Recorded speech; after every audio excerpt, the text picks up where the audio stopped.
Welcome to Aadya TV. నేను మీ journalist Arun. రాష్ట్ర వ్యాప్తంగా సంచలనమవుతున్న విషయం అందరికీ తెలిసిందే. 1000 గొంతుకలు 1,00,000 డప్పులు అనే కార్యక్రమము ఎంఆర్పీఎస్ తలపెట్టిందనే విషయం అందరికీ తెలిసిన విషయమే. సో ఇప్పుడు రాష్ట్ర ప్రభుత్వం ఎందుకు పర్మిషన్ ఇవ్వడానికి నిరాకరిస్తుందో అని అడిగి తెలుసుకునే ప్రయత్నం చేద్దాం. మనతో పాటు రాష్ట్ర అధ్యక్షుడు గోవింద్ నరేష్ ఉన్నారు. చెప్పండి అన్న, ఎందుకు ఈ రాష్ట్ర ప్రభుత్వం మరి పర్మిషన్ ఇవ్వడానికి ఎంటన్ చేస్తుంది? రాష్ట్ర ప్రభుత్వం కొన్ని అనుమానాలను, కొన్ని అపోహలను ఆధారంగా చేసుకొని మా కార్యక్రమానికి అనుమతి నిరాకరించడం జరిగింది.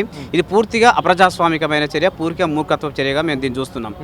ఎందుకనంటే మేము ఈ కార్యక్రమాన్ని 2 నెలల క్రితం ప్రకటించినాం. మా కార్యక్రమం సాంస్కృతిక రూపంలో జరుగుతున్నటువంటి మహాప్రదర్శన. దీన్ని శాంతియుతంగా ప్రజాస్వామ్యబద్ధంగా చేయాలని మేము నిర్ణయం తీసుకున్నాం. ఈ 30 ఏళ్ల ఈ ఉద్యమ కాలంలో మా జాతీయ ఆకాంక్షలను అనేక రూపాలు మేము వ్యక్తపరిచినాం. గతంలో ఈ ధర్నాలు చేయడం కావచ్చు, రాస్తారోకులు చేయడం కావచ్చు, దిగ్బంధాలు చేయడం కావచ్చు, అదే లక్షలాది మంది ప్రజలతో బహిరంగ సభలు పెట్టడం ద్వారా కావచ్చు, అనేక రూపాల్లో మా ఆకాంక్ష వ్యక్తపరిచాం. అయితే ఎస్సీ వర్గీకరణ మీద సుప్రీంకోర్టు ఒక చారిత్రకమైన తీర్పునిచ్చింది కాబట్టి లక్షలాది మందితో బహిరంగ సభలు నిర్వహించడం కన్నా మన జాతీయ సాంస్కృతిక వాయిద్యమైన డప్పును వాయించడం ద్వారా మన ఆకాంక్షను వ్యక్తపరచాలనే ఉద్దేశంతో, తద్వారా మన జాతిలో ఉన్న ఆవేదన వ్యక్తపరచాలనే ఉద్దేశంతో ఈ 1000 గొంతులు 1,00,000 డప్పులు అనే సాంస్కృతిక కార్యక్రమానికి మేము శ్రీకారం చుట్టడం జరిగింది. ప్రపంచంలో అనేక జాతులకు సాంస్కృతిక వాయిద్యాలు ఉన్నాయి. ఆయా సందర్భాల్లో ఆ సాంస్కృతిక వాయిద్యాలు పట్టుకొని వాళ్ళు ప్రదర్శన చేస్తున్నారు. అట్లాగే మాదిగ జాతికి అతి పురాతన కాలం నుండి సాంస్కృతిక వాయిద్యంగా డప్పు ఉంది కాబట్టి ఈ డప్పును కొట్టడం ద్వారా, ఈ డప్పును వాయించడం ద్వారా మా జాతి ఆకాంక్షను, ఆవేదనను వ్యక్తపరచాలనే ఒక చారిత్రకమైన నిర్ణయంతో ఈ కార్యక్రమాన్ని నిర్వహించాలనుకున్నాం. ఈ కార్యక్రమానికి ప్రభుత్వం సహకరిస్తే ప్రభుత్వం యొక్క గౌరవం, విలువ పెరిగేది. ఎందుకంటే గతంలో రేవంత్ రెడ్డి గారు ముఖ్యమంత్రిగా ప్రమాణ స్వీకారం చేసిన రోజు మా ప్రభుత్వం ప్రజాపాలన అందిస్తుంది, రాజ్యాంగ హక్కులను కాపాడుతుంది, ప్రాథమిక హక్కులను కాపాడుతుంది అని చెప్పేసి వారు మాట్లాడడం జరిగింది. మరి ఒక అట్టడుగు జాతి అయినా మాదిగ జాతికి సాంస్కృతికంగా ప్రదర్శన చేసే హక్కు ఇవ్వనప్పుడు ఇది ప్రజాప్రభుత్వం ఎట్లయితుందో ప్రభుత్వం ఆలోచన చేయాలని మేము కోరుతున్నాం. సో మరి ఇప్పుడు గతంలో కూడా మీరు ఇక్కడ పరేడ్ గ్రౌండ్లో భారీ ఎత్తున మీటింగ్ పెట్టారు. సో అట్లా పెట్టుకోవచ్చు కదా, మరి రోడ్ల మీద ఎందుకు ఇది వాయిద్యం వాయించడం ఏంది? మేము పరేడ్ గ్రౌండ్లో చాలా సభలు నిర్వహించి మా ఆకాంక్షలు వ్యక్తపరిచినాం. ఇప్పుడు డప్పు కొట్టి మా ఆకాంక్ష వ్యక్తపరచాలనుకున్నాం. అది ఇంతకుముందే చేసినాం కాబట్టి ఒక నూతన రూపంలో మా డప్పును విలువించే విధంగా, మా డప్పును గౌరవం పెరిగే విధంగా ఈ డప్పు సమాజాన్ని చైతన్యపరిచింది, డప్పు సమాజానికి సమాచారం ఇచ్చింది, డప్పు సమాజంలో మంచిని, చెడును, కష్టాలని, బాధల్ని అన్ని వర్గాలతో కలిసి పంచుకున్నది కాబట్టి ఈ డప్పు విలువ పెరగాలి. దాంతో పాటుగా ఈ డప్పు కూడా ఎస్సీ వర్గీకరణ ఆకాంక్షను చాటి చెప్పాలనే ఉద్దేశంతో ఈ డప్పుల ప్రదర్శన కార్యక్రమానికి మేము శ్రీకారం చుట్టడం జరిగింది. ఇది గతంలో 30 సంవత్సరాలు జరిగిన ఈ ఉద్యమ కాలంలో మేము అనేక కార్యక్రమాలు, అనేక వైవిధ్య రూపాల్లో చేపట్టినాం. ఇది నూతనంగా తీసుకున్నటువంటి ఒక ఉద్యమ రూపం మాత్రమే తప్ప మరొకటి కాదు. అయితే మేము 30 సంవత్సరాలు చేసిన ప్రతి కార్యక్రమాన్ని శాంతియుతంగా ప్రజాస్వామ్యబద్ధంగానే చేసినాం. ఇప్పుడు కూడా శాంతియుతంగా ప్రజాస్వామ్యబద్ధంగానే చేయాలనుకున్నాం. ఇది ప్రభుత్వానికి వ్యతిరేకమైన కార్యక్రమం కాదు, లేదా డప్పులు పట్టుకొని మేము యుద్ధం పోవట్లేదు. డప్పును వాయించడం ద్వారా మా ఆకాంక్ష వ్యక్తపరచాలి, డప్పును వాయించడం ద్వారా మా ఆవేదన తెలియజెప్పాలి. డప్పు కూడా మా ఉద్యమంలో భాగం చేస్తున్నాం. అంటే ఇప్పటికే మీరు 2 నెలల నుంచి ఈ ప్రోగ్రాం చేస్తాము అని చెప్పడంతో ప్రజలకు వెళ్ళిపోయింది యాక్చువల్గా. అంటే అక్కడ మీరు ఓన్లీ కేవలం 1000 గొంతుకలు 1,00,000 డప్పులు అంటున్నారు. అంటే అంతకంటే ఎక్కువ రావచ్చు. సో ల్యాండ్ ఆర్డర్ ప్రాబ్లమ్స్ ఉంటాయేమో, అంటే ఏమన్నా నష్టం వాటిల్లుతుందేమో అని చెప్పేసి ప్రభుత్వం కూడా అట్లా ఆలోచిస్తుందేమో. దాన్ని ఎట్లా చూడాలి మరి? రాహుల్ గాంధీ గారు ఇక్కడ బహిరంగ సభలు పెట్టినప్పుడు, ఆయన జోడో యాత్ర చేసినప్పుడు, లేదా రేవంత్ రెడ్డి గారు పాదయాత్ర చేసినప్పుడు, బట్టి విక్రమార్క పాదయాత్ర చేసినప్పుడు, వాళ్ళు కూడా ర్యాలీ ప్రదర్శన చేసినప్పుడు మరి అక్కడ కూడా లక్షల మంది వచ్చింది కదా.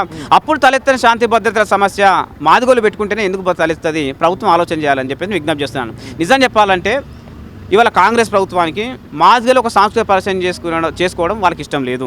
మాదిగ జాతి తమ ఆకాంక్ష వ్యక్తపరచుకోవడం ఇష్టం లేదు. ఇంత గతంలో లేని ఈ శాంతి భద్రత సమస్య కొత్తగా ఎందుకు వస్తుంది?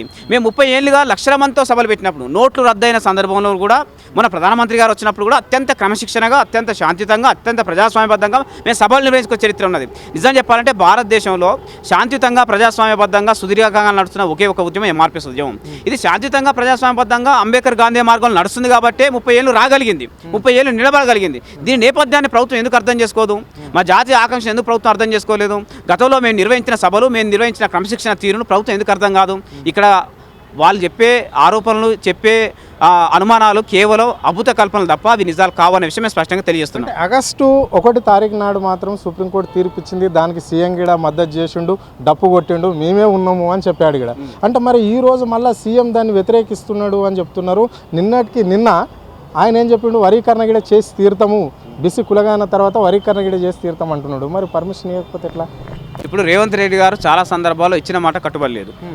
ఎందుకు కట్టుబడి లేడంటే ఆగస్టు 1వ తారీఖున సుప్రీంకోర్టు తీర్పు స్వాధించిన ముఖ్యమంత్రి రేవంత్ రెడ్డి గారే దేశంలో ఎస్సీ వర్గం చేసే మొదటి రాష్ట్రం తెలంగాణగా నిలబెడతామన్నారు. అది నిలబెట్టుకోలేదు. రెండోది ప్రతి ఉద్యోగ నోటిఫికేషన్కు వర్గీకరణ వర్తింపజేస్తామన్నాడు. ఆ మాటను నిలబెట్టుకోలేదు. వర్గీకరణ లేకుండా దాదాపు 11,062 టీచర్ పోస్టులు భర్తీ చేయడం వల్ల మాదేలకు ఆ ఉద్యోగాలు తీవ్ర నష్టం జరిగింది. రేపు మరికొన్ని ఉద్యోగాలు కూడా భర్తీ కాబోతున్నాయి. దీంతో పాటు దేశంలో వర్గీకరణ మొదటి రాష్ట్రం అన్నాడు కదా, 5 నెలలు గడిచిపోయింది, ఇంకా ఇక్కడ అమల్లో రాలేదు. కానీ సుప్రీంకోర్టు తీర్పు వచ్చిన తర్వాత హర్యానా రాష్ట్ర ప్రభుత్వం నెల రోజుల్లోనే వర్గీకరణ అమల్లో తీసుకొచ్చింది. ఆ మాట కూడా నిలబెట్టుకోలేదు కదా.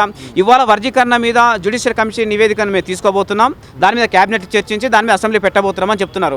నిజంగా దాని మీద చిత్తశుద్ధి ఉంటే ఈ 2 రోజుల వ్యవధిలోనే మీరు 4, 5వ తారీఖు లోపే ఎస్సీ వర్గీకరణ సంబంధించిన ప్రక్రియను మొత్తం పూర్తి చేసి వర్గీకరణ అమల్లో తీసుకురండి. దాని ద్వారా మీ చిత్తశుద్ధి నిరూపించుకోండి.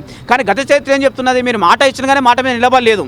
ఇప్పుడు కూడా 1000 గొంతులు లక్ష డబ్బులు అనే కార్యక్రమాన్ని శ్రీకారం చుట్టినాం కాబట్టి లక్షలాది మంది మాదిగ ప్రజలు ప్రతి గ్రామం నుండి పెద్ద ఎత్తున స్వచ్ఛందంగా తరలి వస్తున్నారు కాబట్టి ఇవాళ మాదిగ జాతిని ఏదో విధంగా పక్కదారి పట్టించాలనే ఉద్దేశం కావచ్చు, లేకపోతే ఈ పోరాటం ద్వారా మాదిగ జాతిని శాంతింపజేయాలనే ఉద్దేశం కావచ్చు, లేదా 1000 గొంతులు లక్ష డబ్బుల కార్యక్రమాన్ని నిర్వహించకుండా చేయాలనే ఉద్దేశంతో కావచ్చు ఇవాళ ప్రభుత్వం ముందుకు వస్తున్నట్టు మాట్లాడుతున్నది. నిజంగా దాన్ని మేమేం వ్యతిరేకించట్లేదు. ఇవాళ వాళ్ళు క్యాబినెట్లో చర్చించడానికి కానీ అసెంబ్లీ పెట్టడానికి కానీ మేము వ్యతిరేకించట్లేదు. కానీ ప్రభుత్వం చిత్తశుద్ధి ఉందా, చిత్తశుద్ధి ఉంటే ఈ 2 రోజుల వ్యవధిలోనే ఈ ప్రక్రియను పూర్తి చేస్తుందా అనే విషయం మీద ఒక స్పష్టత ఇవ్వాలి. ఈ 2 రోజులలో వర్గీకరణ ప్రక్రియను పూర్తి చేసి అమల్లో తీసుకొస్తే మేము సంపూర్ణంగా స్వాగతిస్తాం. అది మాదిగ జాతి యొక్క మనోభావాలకు అనుగుణంగా, మాదిగ జాతి ఇన్ని రోజులు ఏదైతే డిమాండ్ పెట్టిందో ఆ డిమాండ్కి అనుగుణంగా మాదిగ ప్రజలకు న్యాయం జరిగే విధంగా, మిగతా 57 కులాలకు న్యాయం జరిగే విధంగా, అంతిమంగా ఎస్టీలో ఉన్న 59 కులాలకు న్యాయం జరిగే విధంగా ఈ వర్గీకరణ ప్రక్రియ ఉండాలని మేము కోరుతున్నాం.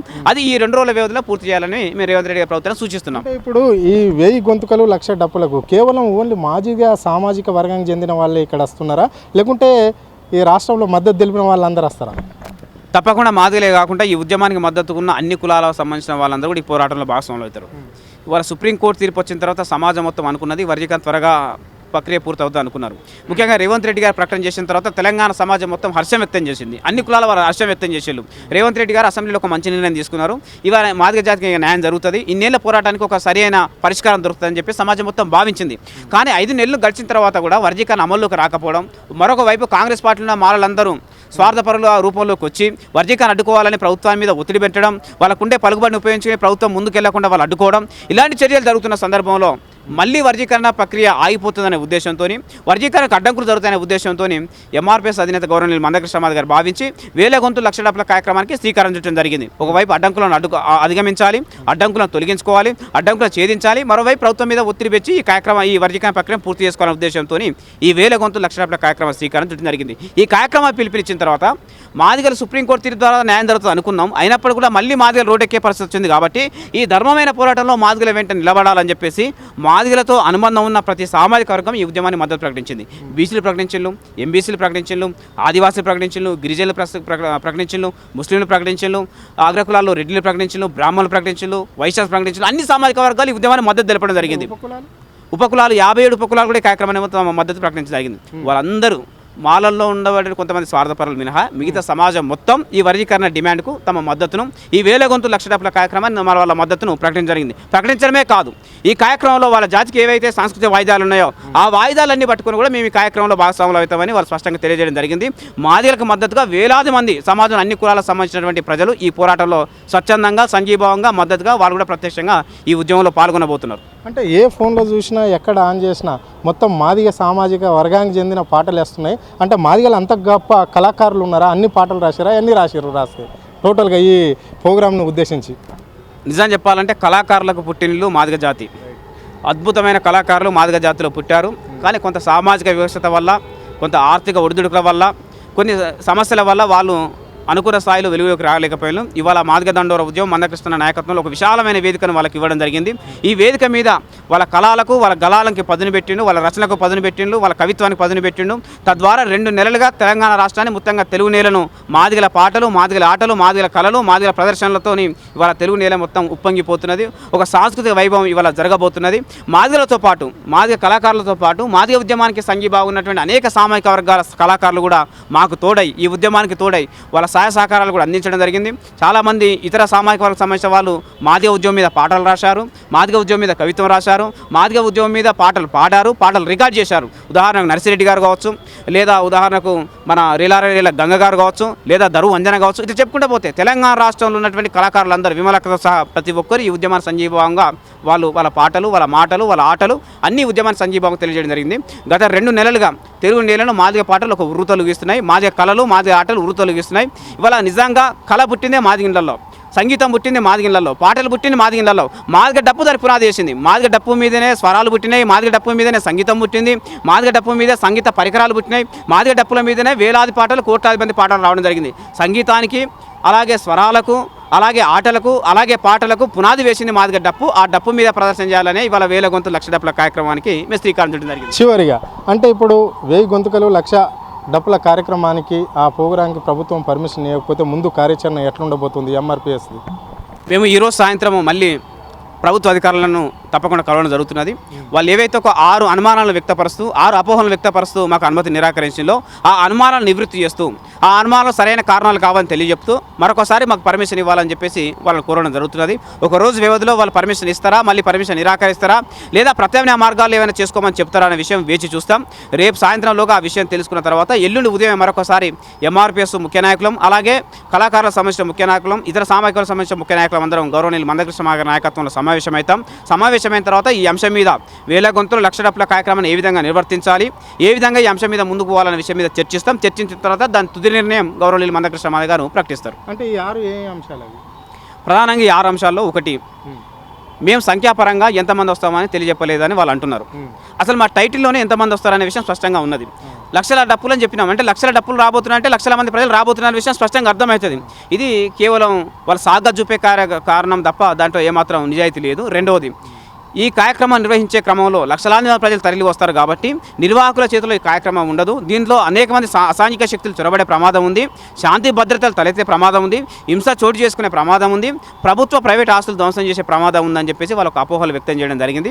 నిజానికి అవన్నీ తప్పుడు వాదనలు, తప్పుడు ఆలోచనలు, తప్పుడు అనుమానాలు. అలాంటి ఏవి జరగవు. ఎందుకంటే గతంలో మా 30 ఏళ్ల పోరాటం అలాంటి సంఘటనలు జరిగిన చరిత్ర లేదు. మేము ప్రదర్శన చెప్పినప్పుడు శాంతియుతంగా ప్రజాస్వామ్యబద్ధంగానే చేసినాం తప్ప మేము తెలంగాణ ఉద్యమం జరిగినట్టు, మిలియన్ మార్చులు జరిగినట్టు, లేదా సాగరహారాలు జరిగినట్టు మేము ఎప్పుడు చేయలేదు. ఆ చరిత్ర మాకు లేదు. ఎందుకంటే మేము గాంధీ మార్గాన్ని నమ్మినాం, అంబేద్కర్ మార్గాన్ని విశ్వసించినాం. ఆ మార్గంలో ఉద్యమాలు నడుపుతున్న వాళ్ళం తప్ప వాళ్ళు చెప్పిన కారణాలు ఎలాంటి సత్యం లేదనే విషయం మేము స్పష్టంగా తెలియజేస్తున్నాం. వీటితో పాటు ఇది వీఐపీ ఏరియా అని, అసెంబ్లీ ఉందని, సచివాలయం ఉందని, ఇలాంటి కారణాలను వాళ్ళు చెప్పుకుంటూ వచ్చారు. మరి ఇవన్నీ ఉన్నప్పుడు మా మహనీయుల విగ్రహాలు ఇక్కడే ఉన్నాయి కదా, మా బాబు జగజీవనరావు విగ్రహం ఇక్కడే ఉంది, మా 125 అడుగుల అంబేద్కర్ విగ్రహం ఇక్కడ ఉంది. మేము ఆ మహనీయుల విగ్రహం దగ్గర చేసుకోకపోతే మరి అడవులలో పోయి చేసుకోవాలా, మేము ఊరి బయట పోయి చేసుకోవాలా, సిటీ బయట పోయి చేసుకోవాలా, ఎక్కడ చేసుకోవాలి కార్యక్రమాలను? ప్రభుత్వం ఒకసారి ఆలోచన చేయాలి.